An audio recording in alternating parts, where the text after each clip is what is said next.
en nuestra formación como médicos generales o incluso como especialistas, sea cual fuese la especialidad, no le damos la debida importancia. E incluso siendo personas civiles, de a pie como cualquier otra persona, deberíamos tener conocimientos básicos. Y ahora ustedes que están en formación, bueno, les compete con toda responsabilidad aprender estos pequeños conceptos. Definitivamente a todos nos gusta ver pues, pacientes en la emergencia, en el hospital, la parte académica que nos enseña, ¿no? La fisiología, bioquímica. Son temas importantes que definitivamente en la parte de desastres también se aplica, pero acá más el trabajo es a nivel de masas, ¿no? Gran cantidad de personas, ¿no? Definitivamente no es algo puntual. ¿Ya? Entonces, en esta exposición que es rápida, sencilla, vamos a tratar de hacerlo dinámico, porque hay conceptos que ustedes ya lo han visto en las clases anteriores. Entonces, básicamente para reforzar algunas cosas y algunos escenarios que se pueden presentar en el día a día, en el mundo real, ¿no es cierto? Siguiente, por favor. Bueno, para terminar de presentarme, yo soy emergenciólogo, ¿ya? Trabajo en el Hospital Casimiro Ulloa y también en el Hospital Alberto Sabogal Solórzano en Callao. Entonces, generalmente nosotros estamos abocados más a la parte hospitalaria, ¿no? Muchos, incluso de los emergenciólogos, no les gusta hacer la parte prehospitalaria y la parte de desastres, la parte que casi nadie la hace, la parte de gestión de riesgos. Generalmente las personas que vean abocadas a la parte de gestión de riesgos se dan cuenta que son o médicos internistas o emergenciólogos que ya han sido los primeros en la formación. Incluso en la etapa en la que el emergenciólogo se formaba en forma no escolarizada, ¿no? Eran internistas que se quedaron en la emergencia y dedicaron años y bueno, recibieron el título después, ¿no? Bajo competencias. Bueno, la atención de socorro muchas veces la confundimos con los primeros auxilios, aunque si ustedes revisan en la bibliografía o en internet, donde fuese, van a ver que le ponen como similitud el concepto. Pero definitivamente la atención de socorro es la primera atención que ustedes pueden brindar a una persona en un estado de emergencia o desastre in situ, ¿ya? Pero la atención de socorro abarca un poco más, ¿ya? Abarca toda la parte de logística, la gestión, la activación del sistema de alerta que ustedes han visto en las clases anteriores, ¿no? Ante un desastre. Ya, como dice ahí el concepto, la atención de socorro refiere a la asistencia inmediata que se brinda a una persona que ha sufrido un accidente o una enfermedad repentina, hasta que llegue la ayuda médica especializada. Por eso es que la atención de socorro no necesariamente la brinda el personal de salud, puede ser cualquier persona de la calle. ¿Ya? ¿Y cuál es el objetivo principal? Definitivamente salvar vidas, ¿no? Y evitar que las lesiones progresen o empeoren y protejan al accidentado de las demás complicaciones. ¿Ya? Eso es bastante importante que lo tengan en cuenta. ¿Ya? Siguiente. Bueno, ustedes ya saben cuál es el concepto de emergencia, ¿no? Cualquier situación que pone en riesgo diferente a lo que es una urgencia, ¿no? Ya hemos visto incluso en las clases anteriores los estandartes en el triaje, ¿no? La emergencia siempre es lo más grave, lo más crítico, lo que tiene que ser atendido en forma inmediata. Y la urgencia, bueno, según las prioridades, va a tener un tiempo prudente para que también sea atendida. ¿Ya? Siguiente, por favor. ¿Cuáles son los objetivos que ustedes deberían tener ante una emergencia, ¿no? Definitivamente ustedes tienen que desarrollar esos tres grandes cuadros que tienen ahí, ¿no? La habilidad, destreza y el hábito. La habilidad, bueno, obviamente cada uno tiene cierta capacidad, cierta habilidad. La destreza la iremos obteniendo conforme vayamos teniendo mucho más práctica. Finalmente, esto se va a volver un hábito en el tiempo, ¿no es cierto? Entonces, todo eso nos va a permitir actuar ante una emergencia. Definitivamente, por ejemplo, los que trabajamos haciendo emergencias hospitalarias, en nuestra formación, pues mientras más pacientes críticos veamos, nos es más fácil tomar algunas decisiones. Obviamente, siempre hay un porcentaje bajo que escapa de nuestro esquema mental, de nuestro actuar diario, y eso es lo que nos llama un desafío constante a nosotros, ¿no? Por eso es que muchas especialidades, o de repente ustedes si han tenido la oportunidad de ir a una emergencia, van a ver que hay que tomar decisiones en segundos, en minutos. ¿Ya? Entonces, eso es lo que a muchas otras especialidades les cuesta o le tienen miedo al actuar, ¿no? Entonces, eso se va llenando y se va pudiendo poco a poco en el tiempo. Definitivamente, nosotros también en los primeros años de la residencia tenemos ese temor de que se nos quede el paciente, de tomar una decisión, pero conforme, como les digo, van exponiéndose más a pacientes, a situaciones, eso se hace un hábito y definitivamente ya es el día a día de nosotros, ¿no? Siguiente, por favor. Bueno, ahí después es un cuadro interesante porque los tipos de emergencia o desastres pueden ser pues de índole natural, los que no los podemos prever, definitivamente es imposible, así el Senami tenga toda la tecnología, no se puede predecir la naturaleza, es bastante impredecible. Entonces ahí les pongo, ¿no? Lo más frecuente, ¿no? Los sismos, alergias biológicas, erupción volcánica. Tenemos un riesgo muy bajo porque nuestros volcanes están inactivos en el sur, la Sierra Sur, en Arequipa. La granizada, que sí es constante. Ya deslizamiento de tierra y lodo, sí, nosotros tenemos gran cantidad de deslizamientos en la época de lluvia en la sierra, ¿no? Cuando acá es época de verano. Tormentas eléctricas, si habrán visto las noticias, este año hubo muertes por impactos de rayos en pacientes, incluso en un partido de fútbol también me parece que falleció alguien. Y las inundaciones por lluvia, que también es un constante en nuestro país, ¿no? Por la zona geográfica. Y los de tipo antrópico, que son producidos por el ser humano, ¿no? Todos los tipos de desastres, emergencias que puede ser, ¿no? El terrorismo, que, bueno, no se ve con el mismo nombre de terrorismo hace bastante tiempo. Los secuestros, amenazas de bombas, robos, de fugas o sustancias, ¿no? En el cono sur, ¿no? En Villa El Salvador, hace poco también hubo un problema. Felizmente no hubo daños personales, solo materiales, pero ese es nuestro día a día, ¿ya? Siguiente, por favor. Ahora, es importante definir quién va a liderar en una situación de desastre o emergencia, ¿no? Entonces, eso,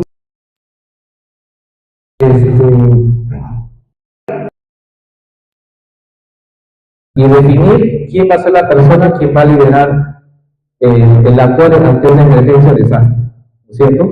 Esa persona tiene que ser una persona que tiene que transmitir la calma, tener liderazgo y revisar que no haya quedado nadie en el interior ante un escenario de desastre, ¿ya? Muchas veces en el pánico lo que pasa es que así ustedes hayan designado a alguien como el líder, todo el mundo sale y nadie se queda a revisar quién ha estado ante un terremoto, por ejemplo, ¿no? Todos están afuera.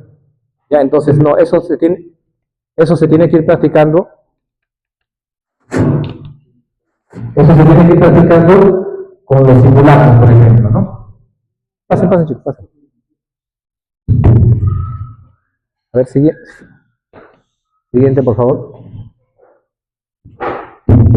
Siguiente. Ya, ustedes, en los casos que se han ido viendo en las prácticas, en las evacuaciones ante los desastres,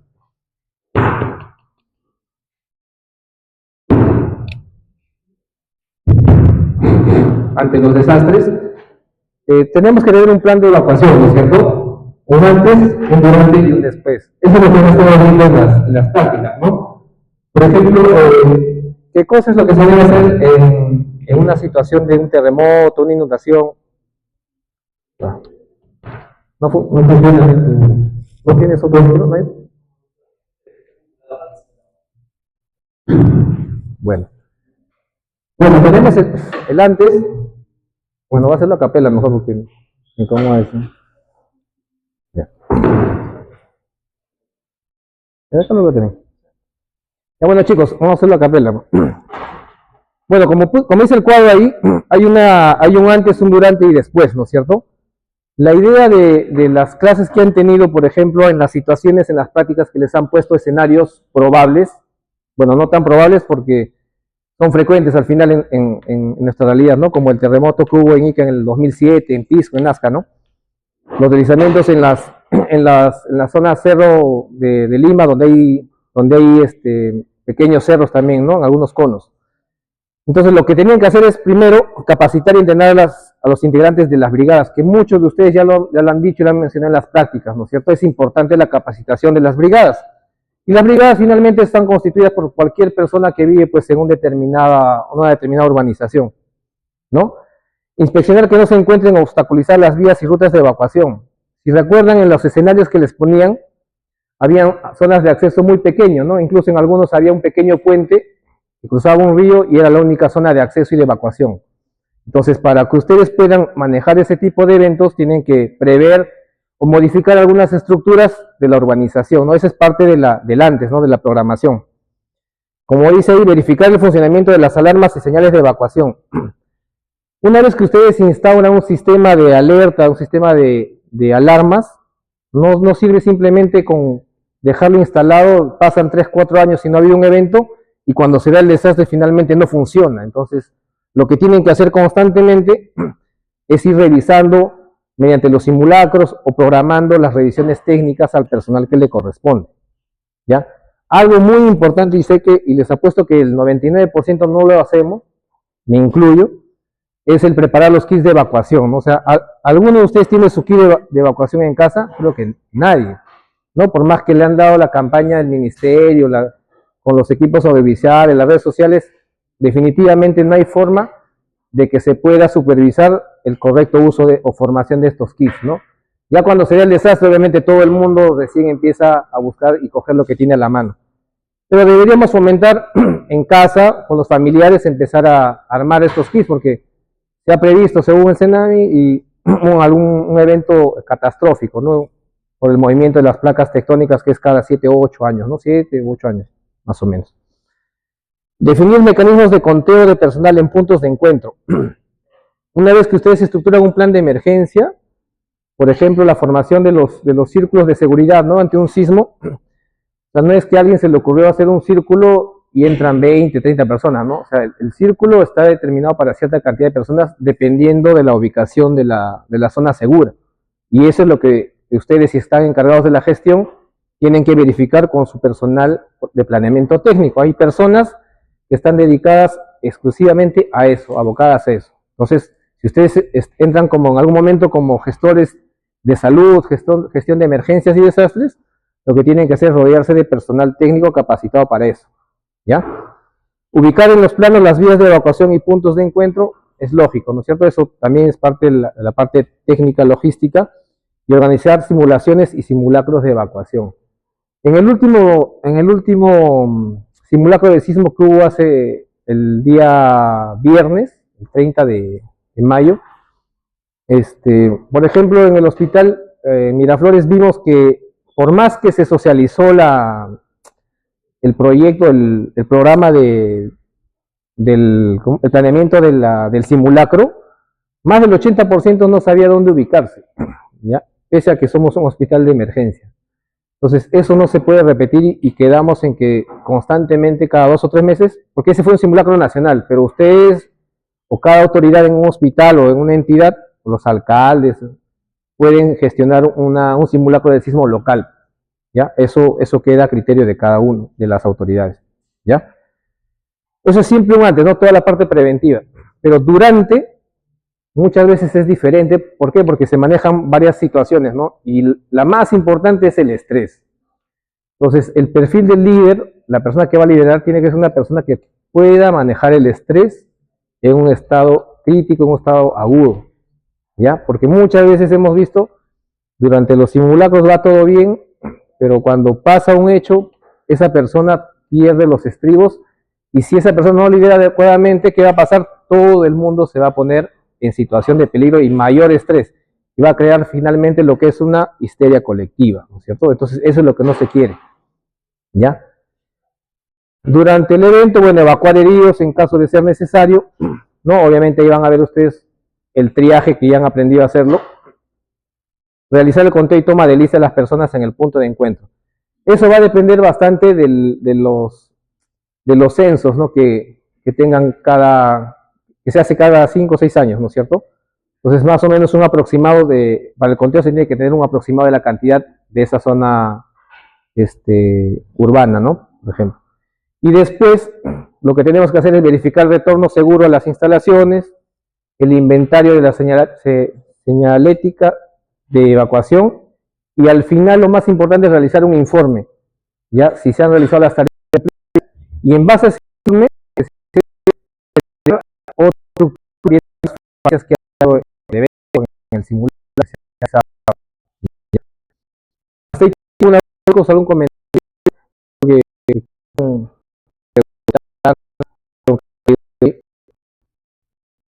¿tiene alguna duda? Levante la mano y lo discutimos, lo respondemos. No hay problema, me interrumpen nada más.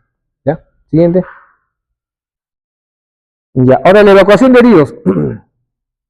Es importante que el grupo o la brigada que se encargue de evacuar heridos tenga conocimiento mínimo del transporte de los heridos, ¿no? No simplemente se trata de coger a la persona o al herido y subirlo a una camilla, a una ambulancia, ¿no? Entonces, hay maniobras, no sé si por ahí les han leído o les han explicado, por ejemplo, para las extricaciones, para los accidentes de tránsito, para los pacientes que han sido politraumatizados por ejemplo, todo paciente politraumatizado, ustedes tienen que sospechar que hay una fractura cervical. Y desde ese punto de partida ustedes no pueden movilizarlo en cualquier forma, ¿no? Entonces tienen que hacer lo que se llama la movilización en bloque. Y definitivamente una sola persona no lo puede hacer, pues, ¿no? Cuando hay una movilización en bloque, la persona se encarga de fijar el cuello con la columna cervical y otras 2 o 3 personas mover el cuerpo al mismo tiempo, ¿no? Para evitar fractura. ¿Por qué? Si ustedes no tienen conocimiento de eso, están con toda la voluntad de ayudar a alguien, en el momento ven la persona que está, no sé, debajo de un muro y le intentan sacar de cualquier forma, muchas veces en vez de ayudarlo, pueden empeorar su pronóstico, ¿no? Le salvan la vida, todo le mueven la columna, le fracturan la columna, el paciente queda vivo, pero cuadripléjico, ¿no? Entonces, para eso es lo que tienen que ustedes tener conocimiento. Entonces, ahí en esas figuras, por ejemplo, hay algunas formas de traslado. Obviamente que pacientes que no han tenido, pues, politrauma, ¿no? Como les digo, los politraumas definitivamente tienen que fijarse la cabeza con el cuello, ¿no? Siguiente. Ya. Ante un incendio, por ejemplo, ¿qué cosa es lo que tienen que verificar? ¿No? Que no haya zonas, inspeccionar todas las áreas eléctricas, el deterioro del humo, detectores de gas. Muchas veces las empresas o los mismos hospitales tienen detectores de gas que no están funcionando, ¿ya? Y la alarma contra incendios también. Lo otro que se tiene bastante hincapié es en la visualización de las señales de salida y los puntos donde se encuentran los extintores que tienen una fecha de caducidad para que puedan ser recargados. O sea, los extinguidores no es para que los pongan simplemente y lo tengan pues 6, 7 años, ¿no? Tiene un periodo de caducidad. Después de eso tienen que ser nuevamente recargados, ¿ya? Capacitación y entrenamiento de las brigadas y los simulacros de incendios, ¿no? Durante un incendio lo que tienen que ver es el combate de fuego a fuego en primera intervención. Eso no nos compete a nosotros definitivamente. Esa es la parte que se encargan el personal de los bomberos, ¿no es cierto? ¿Ya? De un tiempo ahora veo que hay más médicos generales trabajando en las unidades de bomberos. Está muy bien, pero la tendencia es que cada vez los emergenciólogos, pueden ser intensivistas o anestesiólogos, también entren a trabajar a la parte prehospitalaria, pero como les digo, muy poco nos gusta hacer la parte prehospitalaria, más nos gusta ver trauma shock, las cirugías, todo intrahospitalario, ¿no? ¿Ya? Apoyar las actividades de soporte con cuerpo de bomberos. Muchas veces, cuando el personal de bomberos traslada pacientes a los hospitales o a las clínicas, muchas veces no son coordinados, ¿ya? Porque nuestro sistema de prehospitalario no tiene esa coordinación como en otros países, ¿no? Finalmente derivan al paciente al hospital más cercano acá. En cambio, en otros países la tendencia es derivar al hospital donde se le pueda ayudar a ese paciente, ¿no? Porque, por ejemplo, de nada sirve que ustedes estén sospechando de un paciente con un ACV hemorrágico, isquémico, y lo lleven a un hospital que no tiene tomógrafo. Entonces, ¿cómo diagnosticarían si tiene el problema neurológico? Entonces, lo que se tiene que hacer es coordinar con los hospitales o clínicas más cercanas que tengan un tomógrafo. Entonces, referirlo a esa zona, ¿ya? Y después, bueno, verificar el cuerpo de bomberos, eso no nos compete a nosotros tampoco. El inventario de los recursos, sí y no, o sea, el inventario de recursos, si es que nosotros hemos sido parte afectada, ¿no? Pero si somos el personal que está brindando el apoyo, bueno, en este caso los bomberos, ellos se encargan de hacer el conteo de sus recursos. Y siempre realizar un informe de las tareas y las metas que se han cumplido en ese evento, ¿no? Siguiente. Bueno, esa es una imagen para que puedan ver el tetraedro del fuego, ¿no? Que finalmente todo es una reacción en cadena, o sea, no solamente el fuego es el que causa el daño en las personas, ¿no? Realmente el calor y también la producción de CO2, ¿no? Del dióxido de carbono es lo que genera. Muchas veces nos confiamos en que una persona ha estado expuesta al humo, no ha tenido quemaduras a simple vista, y si no hacemos un adecuado triaje, como a los chicos de mi grupo más o menos les expliqué, con el tema de las funciones vitales, que es bastante importante, ¿no? O sea, si usted ve un paciente que está expuesto a humo, lo ven de repente poco polimédico, ¿no? Con frecuencias entre 24, 25, que ya no es normal es hasta 20, 22, ¿no? Pero si usted lo ve al paciente un poco polinéico, con cierta dificultad para hablar, y ha inhalado humo, ese paciente es potencialmente crítico, porque el aire caliente, el dióxido, no solamente pues, produce quemaduras en piel, sino de toda la mucosa de la vía respiratoria. Entonces, si ese paciente de repente le da una prioridad 3 o 4, cuando hacen su triaje, a las horas, cuando vengan a buscarlo a su paciente después de 30 minutos, ¿no? Que más o menos el tiempo de espera 30 hasta una hora, ¿no? Según el MINSA, van a ver y el paciente pues ya probablemente esté fallecido, ¿no? Porque hacen edema de glotis, parada respiratoria y se mueren ahí. Entonces esos pacientes, ustedes tienen que desarrollar esa pericia de identificar con simplemente las funciones vitales que ese paciente es potencialmente crítico. Y para eso pues tienen que tomar bien su frecuencia cardíaca, su frecuencia respiratoria, la presión arterial, que en mucho tiempo le hemos dejado o le hemos dado poca importancia y le hemos delegado la función al personal técnico y al personal de enfermería. Entonces, hasta el día que ustedes sean médicos especialistas, yo les sugiero que nunca dejen de palpar el pulso, aunque sea, o ver cómo respira su paciente. Mientras conversan en la consulta, no les toma ni 2 segundos tocar el pulso radial y ver cómo respira y cómo habla. Con esas cosas, ustedes ya pueden identificar que el paciente no es crítico, porque pasa y sigue pasando y seguirá pasando que en las emergencias se mueren muchos pacientes porque no examinamos bien al paciente. Ahora se ha puesto de moda el uso del tensiómetro digital, ¿no es cierto?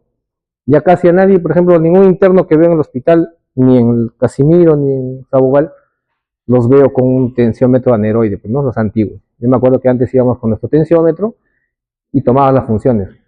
Obviamente la enfermera también toma una función vital, pero nunca se guíen de lo que ha tomado otra persona. Siempre confíen en lo que ustedes han examinado, lo que ustedes han evaluado. ¿Ya? Así sea médico o sea un asistente, ustedes tomen igual la presión. Porque la mala costumbre de los asistentes es que no examinamos adecuadamente al paciente. Delegamos la función al residente, el residente al interno, el interno al externo y así sucesivamente. Y al final, por ahí alguien se inventó los datos y no es correcto eso. ¿Ya? Entonces, eso es lo que tienen que verificar. ¿Ya? Siguiente, por favor. Bueno, los tipos de fuego, eso es algo descriptivo para que lo lean, porque hay, como les dije, varios mecanismos de lesión por fuego, ¿no? La inhalatoria, la directa. Incluso, por ejemplo, no tiene mucho que ver con el fuego, pero por ejemplo el impacto de rayo también no solamente es verificar la quemadura externa, ¿no? Lo que genera es, la corriente busca tierra y tienen que verificar el punto de entrada y salida, ¿no es cierto? Pero lo que más frecuente, o el daño más potencial mortal que causa una descarga eléctrica por rayo o por corriente de alta tensión, son los trastornos ventriculares, ¿no? Las arritmias ventriculares que son mortales. ¿Ya? Siguiente.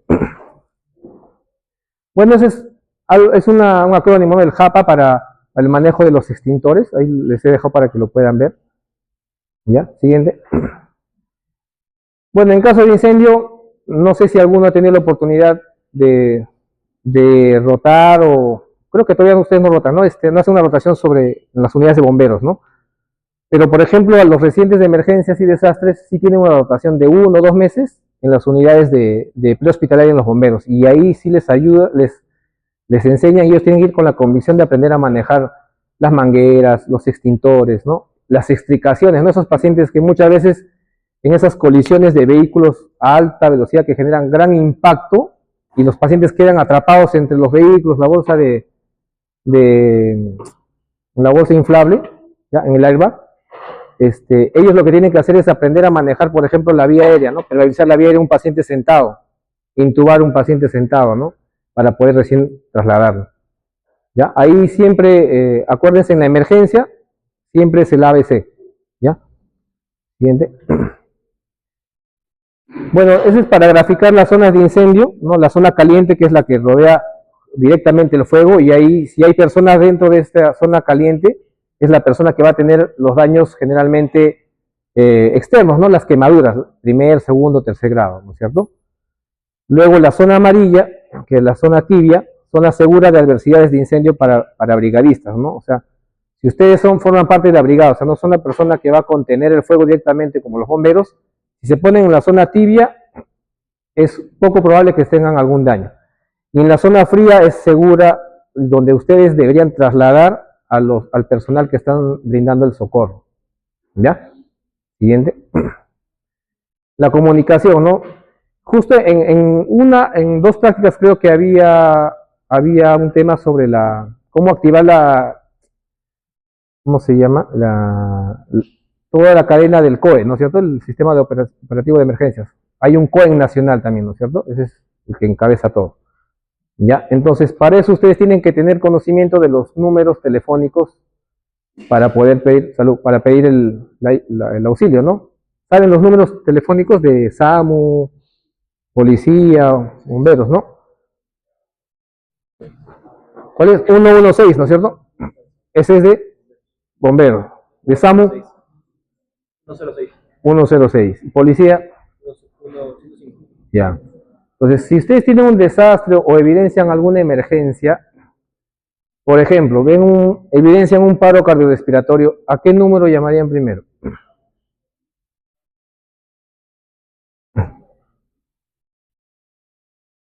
¿Policías? No creo, ¿no?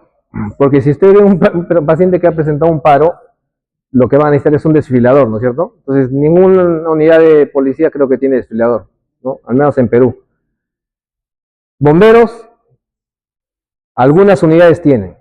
Y SAMU, también algunas unidades tienen, pero depende qué tipo de unidades, ¿no? ¿Qué unidad es la que tiene desfibrilador externo automático?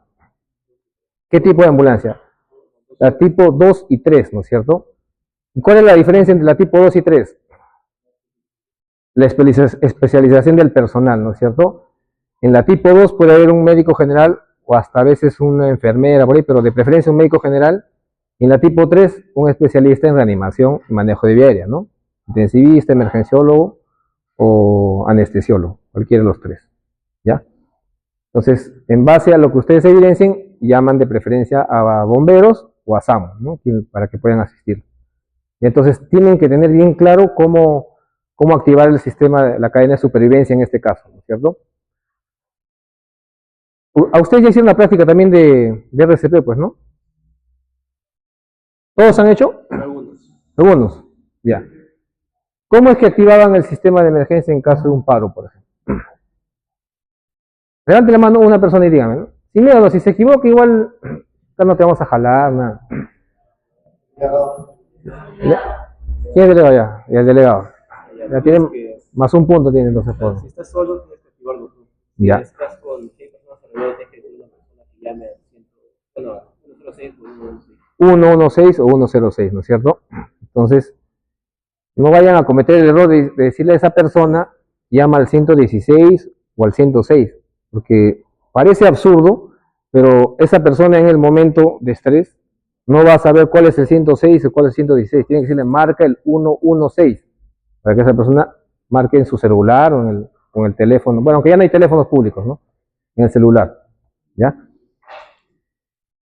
Bueno, lo otro es realizar ejercicios de comunicación con árbol de llamadas en caso de emergencia. Muchas veces cuando hay un desastre masivo, una emergencia masiva, caen los sistemas de telefonía, ¿no? Entonces, deberíamos tener un respaldo. En este caso, lo que sí funcionan son los mensajes de texto, ¿no? Si se han dado cuenta cuando ha habido terremotos, desastres, lo que funcionan son los mensajes de texto. ¿Ya? O en algunos casos, el uso de radio, ¿no? Que eso sí no No está muy difundido, pero hasta hace un tiempo, no sé si recuerdan ustedes, hasta el año 2010, 2009, estuvo de moda los Nextel, ¿no? Que tenían el sistema de radio, ¿no? Ahora ya casi no se usa, más que todas las entidades que prestan atención prehospitalaria o las mineras, ¿no? Que usan bastante este tipo de equipos, ¿ya? El manejo de información relacionada con la continuidad del negocio, bueno, participar en ejercicios de simulación y simulacros, eso también siempre va a ser importante. Pues no, llamar al organismo de socorro, ¿no? 911, en Perú no existe por si acaso, no vayan, no estamos en Estados Unidos, ¿no? Muchas veces se emocionan, la persona no sabe, llama al 911, acá nadie te va a contestar el 911 en la vida, ¿ya? Entonces el 116, 106, 105 ya pues si les han robado, pero si es desastre, 116, 106, ¿ya? Mantener informada a la alta gerencia acerca de la emergencia, en este caso nosotros dependemos de un COEN, ¿no? Central de Operación de Emergencias Nacional. Entonces, debe haber una comunicación constante con este COEN. Manejo de comunicación externa con medios de comunicación u organismos de socorro. Eso es importante. ¿Por qué creen que es importante ese punto, el manejo de comunicación externa con los medios de comunicación? A ver, ¿cómo te llamas? Debo concentrar, así que me estás atendiendo. ¿Por qué crees que es importante eso?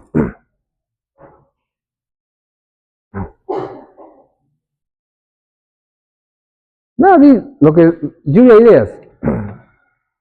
Lo que pasa es que los estudiantes de medicina y los médicos tenemos el ego muy alto y tenemos miedo de equivocarnos. Y ese es el peor error que podemos tener. El médico debe ser una persona que no debe tener egos. Si te equivocas, no vas a perder nada. ¿Por qué creen que es importante los medios de comunicación? Establecer una buena información con los medios de comunicación. Más ahora, en esta época todavía. Ya bueno, nadie se atreve, entonces lo voy a decir. Lo importante es, si se han dado cuenta, el que menos tiene el teléfono en la mano y está filmando, estoy comiendo esto, ¿no? Y postea las 24 horas, ¿no? Los 365 días del año. Entonces, si ustedes mandan una información que no es adecuada y la viralizan, como se dice ahora, ¿qué cosa va a generar en la masa, en toda la gente? Histeria, va a crear un psicosocial. Entonces muchas veces eso es dañino, o sea, ya de por sí la sociedad o la comunidad que ha sido afectada por un desastre, si se crea un psicosocial o una histeria colectiva sobre eso, se va a crear un pánico exorbitante y eso no es bueno. Lo que se tiene que tratar es mandar la información necesaria. Obviamente no les digo que mientan ni que minimicen los daños, pero sí en una forma en que la gente lo pueda digerir, o sea, sea algo real. O sea, no podemos ni minimizar ni engrandecer un desastre, porque eso no es bueno, ¿ya? Bueno, y después recopilar los datos e información, que siempre vamos a hacer eso. Siguiente. Ya, y lo más frecuente, en caso de un sismo, dice, ¿no? Como dice el gráfico, agáchese, cúbrase y agárrese, ¿no? O sea, para eso, por ejemplo, acá en la facultad todavía hay puntos de señalización, ¿no es cierto? Entonces, en el último simulacro ustedes han acudido a los puntos de señalización que están fuera de la facultad, ¿no es cierto? En los patios, en las canchitas, ¿no es cierto? Entonces, eso es lo que siempre se tiene que hacer. Lo del agache, eso definitivamente más que todo es en zonas donde no puedas pues, salir a los puntos de reencuentro, ¿no? Los edificios que tienen 20, 30 pisos, ¿no? Es un poco imposible que lleguen a un punto, ¿no? Entonces, generalmente ellos tienen que ponerse en las zonas seguras, en las vigas, ¿no? Siguiente. Bueno, como dicen, lo que hacer en el interior, ¿no? Si utiliza silla de ruedas, bueno, ese es poco frecuente, pero no es improbable, ¿eh? ¿Ya? ¿Qué hacer con las personas que tienen silla de ruedas, por ejemplo, ¿no? Se tiene que frenar y en esa silla de ruedas tratar de cubrir a la persona, ponerla en un sitio a buen recaudo para que no sufra ningún daño, ¿ya? Si estás, por ejemplo, cerca, o como dicen, ¿no? a un mueble, a un ropero, a un librero, a una ventana, a una mampara gigante, tienes que alejarte de ahí, ¿no? Porque muchas veces la vibración genera alta tensión y descarga en esos puntos que son débiles y estalla, ¿no? Y eso te puede generar un efecto de esquirlas y producirte algún daño, ¿no? Y también, pues, alejarse de todo lo que son puntos eléctricos, ¿no? Porque realmente son zonas potenciales de incendio o de descarga, ¿no? Muchas veces los cables se desprenden y hacen tierra a la pared o al piso. Entonces, si uno está en contacto con eso, bueno, genera más tierra, ¿no? Y se electrocuta. Siguiente. Bueno, en el exterior, en general, pues mantener la calma, buscar la zona segura, como dice, alejarse de los muros, postes y cables, y evacuar los puntos de encuentro ya establecidos, ¿no? Lo que tienen que tener en cuenta cuando ustedes brinden atención en un desastre, una atención de socorro, una atención inicial, es que tienen que primero guardar su propia seguridad para poder brindar seguridad a otras personas. Ya muchas veces ha pasado que no hemos asegurado el perímetro, nos aventamos a brindar apoyo a la persona, al paciente, y terminan falleciendo 2 personas, ya no solamente una. Entonces tiene que asegurarse la zona. Definitivamente ante un desastre, suena un poco frío, pero tienen que priorizar su seguridad para poder facilitar seguridad al resto. ¿Ya? Siguiente. Bueno, en general, ¿no? Los primeros auxilios o las atenciones de socorro, capacitar en primeros auxilios a todos. Creo que en las clases anteriores todos ya están en capacidad de brindar atención primaria, ¿no? Atención de primeros auxilios ustedes, ¿no? Hemostasia, manejo de vía aérea. Los que han intubado ya habrán visto cuál es la maniobra para poder permeabilizar la vía aérea, ¿no? ¿Saben cuál es la maniobra? La maniobra del olfateo, ¿no? O semiflexión del cuello, ¿no? O semiextensión, no extensión completa, ¿no? Porque si extienden completamente o flexionan demasiado, la vía aérea se obstruye, ¿no? Y siempre lateralizar, o sea, si no hay obstrucción de vía aérea y el paciente todavía persiste con dificultad para respirar, lateralizar hacia el lado derecho o izquierdo. ¿Hacia qué lado lateralizan? Izquierdo, ¿no es cierto? ¿Y por qué al izquierdo? ¿Han preguntado? Ah, por la posición del estómago, ¿no? Porque si tú lo lateralizas al lado derecho al paciente, el estómago va a estar por encima del esófago, entonces puede regurgitar, ¿no es cierto? Si tú lo lateralizas al lado izquierdo, el estómago queda por debajo del esófago, entonces difícil que el paciente se aspire, ¿ya? Definir las zonas de triaje para clasificación de heridos, eso también ya lo han visto ustedes en las clases. Implementar un botiquín de emergencias adecuado a las necesidades de cada área. Ya cada área debe tener su propio botiquín, ¿ya? No es que es un botiquín para toda la zona, ¿ya? Inspeccionar el buen estado de las camillas para transporte de heridos. Eso es importante. Ya nos ha pasado y queremos transportar un paciente y la camilla no tiene una rueda. Entonces, ¿cómo vas a transportar una camilla y pacientes pesados, o sea, de 120 kilos? O sea, es imposible que se le pueda cargar, ¿no? Definitivamente tiene que ser una camilla que tenga rodaje, ¿ya? Inspeccionar el buen estado de los accesorios de inmovilizadores, vendas, entre otros. Si ustedes van a estar en la parte prehospitalaria en algún momento, verifiquen siempre que tener todos los números de los collarines. ¿Por qué? Porque muchas veces llegan al hospital pacientes trasladados por personal de SAMU o bomberos, llega un paciente de 100 kilos y está con un collarín pediátrico, pues que le queda bajo la epiglotis incluso, ¿no? Entonces eso no te cubre nada. Entonces tienen que verificar, contar de preferencia con todos los números de los equipos, ¿ya? Participar en ejercicios de simulación y simulacros, también lo hemos dicho. Durante, preparar el material y equipos en atención de heridos. Si ustedes, estando en el prehospitalario, les dan la alerta de que tienen un paciente herido por exposición al fuego, entonces ustedes ya tienen que prever que de repente ese paciente ha inhalado, o se ha quemado la cara y va a producir obstrucción de la vía aérea. Entonces, si pudieran, y les darían el dato, pero bien difícil que les digan pues cuánto pesa, cuánto mide, ustedes en ese caso tendrían que llevar pues todas las cánulas de diferentes tamaños y los tubos también, ¿ya? Porque muchas veces lleva un tubo muy grande y la persona es muy delgadita, entonces no va a pasar el tubo, ¿ya? La atención de heridos básica en el área de trabajo o zona de triaje. Eso es importante porque muchos pacientes tienen que ser vistos en la zona del evento, ¿no es cierto? Y los que son tarjetas de prioridad 1 o 2 tienen que ser trasladados al hospital más cercano, ¿ya? Lo que pasó, no creo, bueno, ustedes no lo recuerdan, pero en el año que hubo el atentado en la avenida Tarata en Miraflores, hubo la explosión de un vehículo, casi todo, bueno, todos los heridos los llevaron a Casimiro Ulloa. Miguel no estaba ahí, ¿no? Todavía, me cuentan los colegas más antiguos, y el problema fue de que trajeron todas las prioridades al hospital, o sea, nadie hizo triaje en la zona. Entonces llegaron todos los pacientes al hospital y el paciente estaba rebalsando de gente y el hospital es pequeño. Entonces tuvieron que llamar, bueno, estaban los médicos de turno, tuvieron que venir los médicos que no estaban programados, o sea, todo el personal tuvo que asistir para poder atender. Y el 90% de los pacientes no eran pues prioridad 1 o 2, eran 3 o 4 que podían haberse atendido en in situ y derivado a otros hospitales. Pero el 10% que hubo sí pues fue amputación traumática de extremidades, fracturas expuestas, ¿no? Que sí tenían ingreso a shock trauma, sala de operaciones inmediatas, ¿no? Entonces, para que no genere eso, porque desabasteces un hospital y perdemos tiempo atendiendo esas prioridades y realmente las prioridades 1 y 2 a veces se nos pasan. Entonces, para no generar ese conglomerado, la atención siempre tiene que ser el triaje in situ, ¿ya? Como dice, ¿no? Atención de heridos intermedia en el área de trabajo, zonas de triaje, ¿no? Y facilitar los primeros auxilios psicológicos en caso de ser necesario. Como en la clase también habíamos visto, ¿no? Las personas que no necesitan atención inmediata se quedan con el famoso estrés postraumático, ¿no es cierto?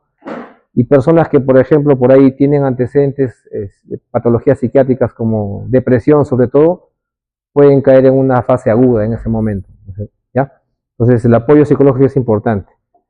Después, verificar el estado general de los trabajadores a los que hemos brindado la atención, el estado de los equipos que hemos utilizado. Muchas veces hay equipos que se van a perder, sí, pero tratar de que no, o sea, al menos los eléctricos, ¿no? Los desfibriladores, los laringoscopios, esas cosas deben ser contabilizados constantemente y elaborar un informe de todo lo sucedido, ¿no? Siguiente. Bueno, ese es en general un botiquín de primeros auxilios, ¿no? Creo que nadie en casa lo tiene, ¿no? Algunos tienen en su casa su botiquín. Lo máximo que tenemos es algodón y alcohol, pues, ¿no? Ni jeringa tenemos en la casa, ¿no? Porque tienes que ir a la farmacia y todo eso. Nadie tiene jeringa. Entonces siempre por ahí traten de armar su botiquín, porque siempre es necesario, ¿no? Por ahí si vienen vecinos que están enterados que ustedes estudian medicina, con mayor razón todavía, les van a tocar la puerta y decir, vecino, una ampolla o mi hijo se ha cortado para que lo suturen, ¿no? Entonces, por ahí ustedes pondrían mirar una primera atención. Siguiente. Esto de acá es lo más importante, chicos. Esto sí, como les digo, hasta el día que se mueran como médicos, apréndanse. Muchas veces, la mayoría de los cirujanos, si alguno va a estudiar cirugía, va a ser cirujano, traumatólogo, cualquier rama quirúrgica, probablemente se olvide de esto. Porque no he visto ningún cirujano que tome la presión a un paciente. De verdad, ningún cirujano, de ninguna especialidad. Entonces yo hablo siempre con los residentes, oye, revisa. Por ahí alguno me hará caso, pero les cuento porque, por ejemplo, una vez me pasó que yo era R3, me acuerdo, y te habían pedido una interconsulta en la mañana, en la emergencia. Era un paciente que había venido por caída, ¿ya? Y el paciente, bueno, yo llegué a las 10 de la noche, me hacen ver la interconsulta, uno de los asistentes me dice, anda, mira este paciente que han interconsultado en la mañana, nadie lo ha respondido. Entonces, cuando yo me acerco al paciente, converso y le pongo la mano al pulso, ¿no? La señora estaba despierta.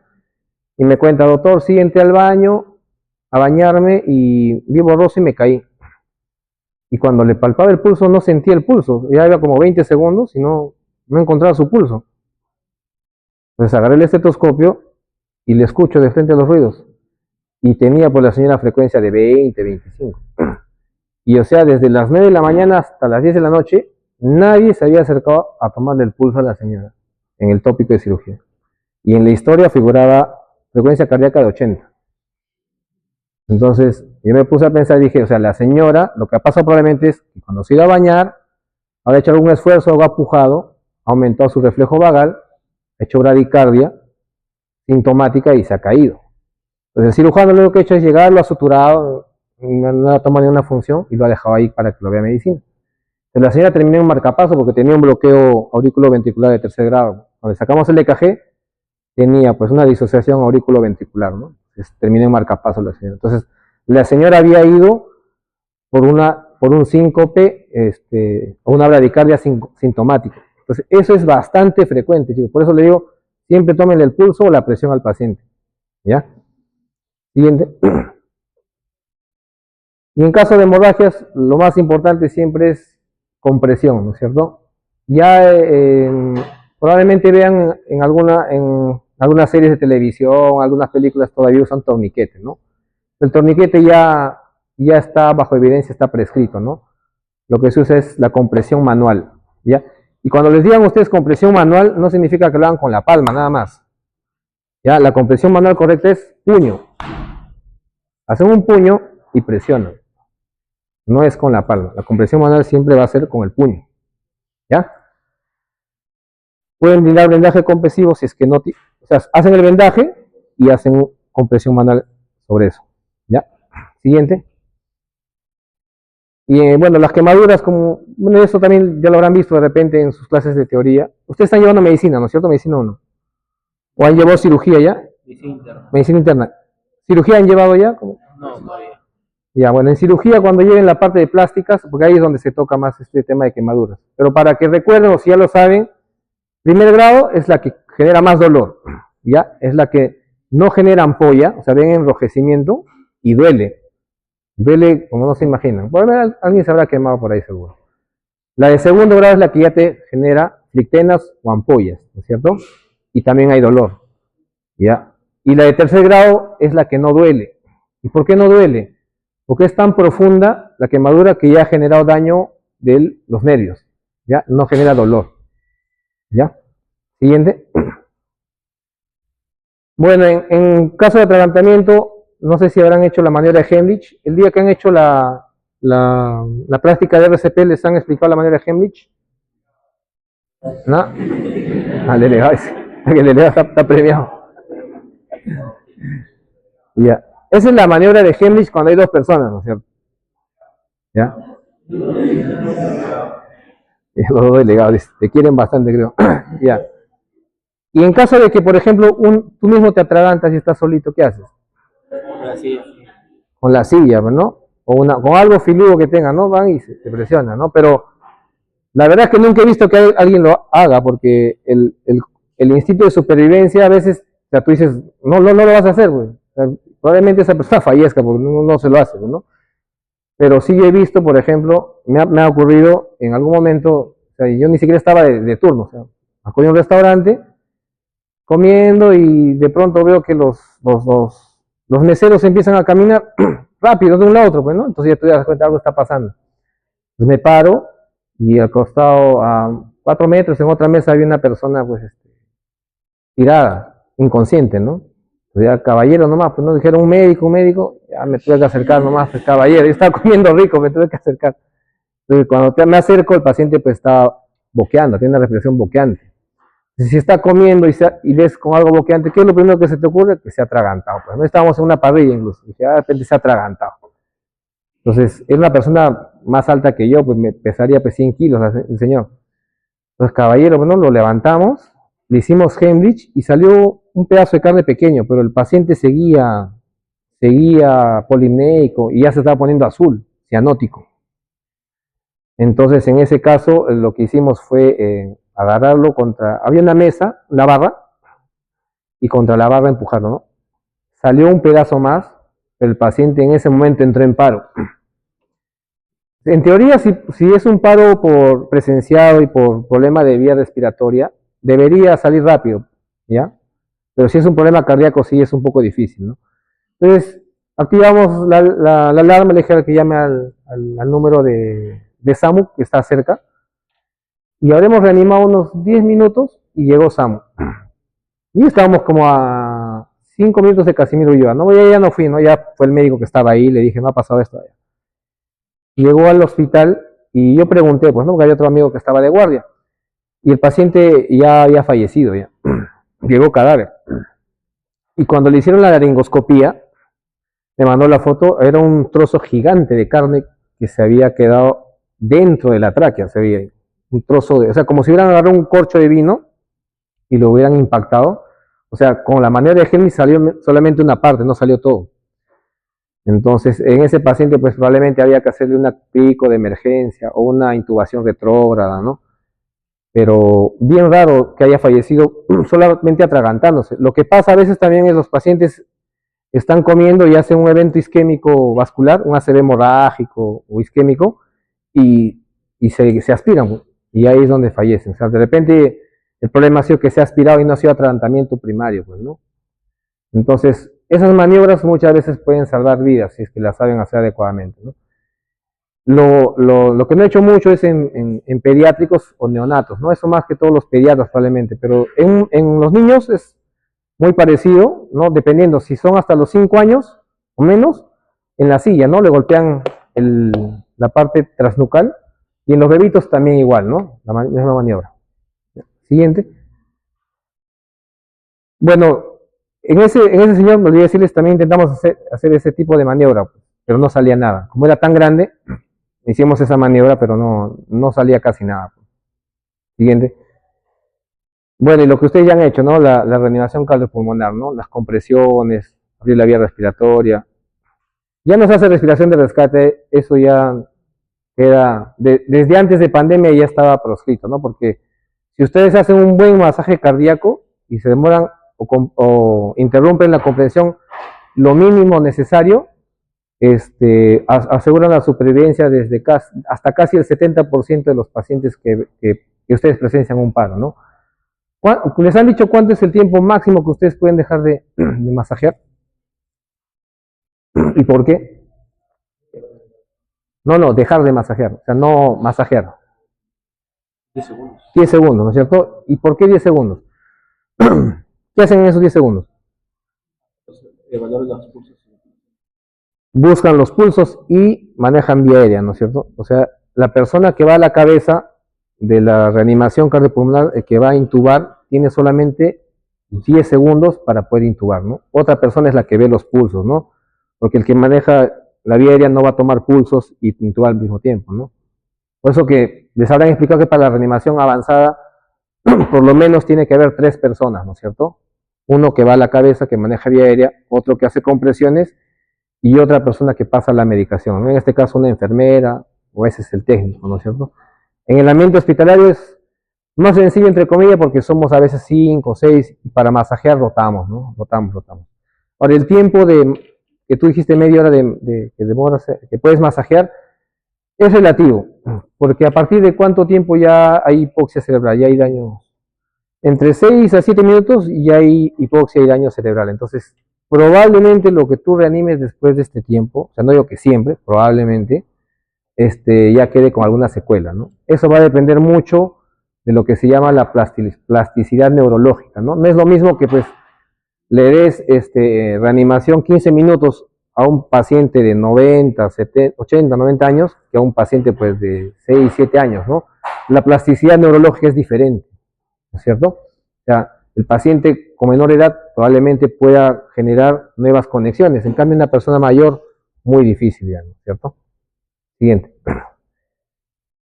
Bueno, eso es para ver los ciclos. Ya hasta ahora no se ha modificado nada. Bueno, al menos lo único que se ha modificado de la última guía del RCP, les habrán dicho, es el uso de la amiodarona, ¿no es cierto? Les han dicho, ¿no? Que ha ingresado la amiodarona y la lidocaína. Después el resto es tal cual. Siguiente. Bueno, esto que ustedes ya se lo saben de memoria, los triajes. ¿Ya? No sé si en el examen les ha venido esos triajes, ¿no? Pero eso sí aprendan a hacerlo porque probablemente en el examen les venga eso del triaje, porque eso es bastante importante. Eso también manejamos en el hospital bastante, ¿ya? Que no vayan a hacer como hace unas 2 semanas, yo estaba en shock trauma y la enfermera, viene un paciente, despierta y me dice, doctor, vengo para que me dé una receta. Y yo le digo, pero yo no estoy en un consultorio de urgencias o atención rápida, le digo, estoy en trauma shock. No, pero me han dicho que acá me va a dar una receta. Le digo, señora, ya le expliqué diferentes, señora, yo veo pacientes críticos, le digo, no, los que están por morirse, así entiende a veces la persona, los que están por morirse, yo los estoy viendo ahorita.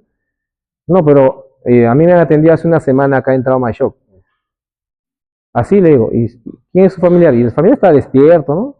¿Qué le había pasado? Le digo, ha convulsionado. Ah, ya, pero ya no me compete, ya no lo puedo atender yo, le digo, no tiene que ser otra persona. No, y me molesto, ¿no? Entonces yo también me molesté. Le dije, a ver, ¿quién te dijo? La enfermera de triaje me dijo. ¿La enfermera de triaje te ha dicho eso? Sí, doctor, me dijo. Allá vamos a triaje, le dije. Y a la enfermera de triaje le pregunté, licenciada, ¿usted le ha dicho que me venga a buscar a trauma shock? Y me dice, sí. Y ahí le dije, pero licenciada, ¿cómo le va a decir que me pases? Va a ir a shock trauma, que yo le hago una receta. ¿Qué prioridad hace el señor ahorita? Le digo, 3. Entonces, ¿para qué lo mandas a trauma shock? Entonces la licenciada no tuvo otra cosa más que pedirle disculpas al señor y el paciente obviamente ya estaba ofuscado, ¿no? Que me están pasando. Esa es la clase, o sea, Cuando ustedes vayan a la vía hospitalaria, ese es el día a día. La gente, lo que pasa es que en la emergencia la gente ya va molesta, fastidiada porque está mal. Entonces, cuando ve una negativa, empeora, ¿no? Entonces, eso es lo que ustedes tienen que aprender a manejar. Diferentes en consultorio, ¿no? Que todo está programado, ¿no? Tienes tus tiempos. Pero en la emergencia no, pues la gente ya viene con otro estrés. Entonces, ahí le dije a la enfermera, licenciada, usted tiene que hacer bien su triaje. Porque imagínense que en ese interín que yo salgo a hablar con la enfermera y llega un paciente a shock trauma, digamos. Entonces, de repente en desplazarme es 1 o 2 minutos y eso pues en un paciente con paro es vital, pues, ¿no?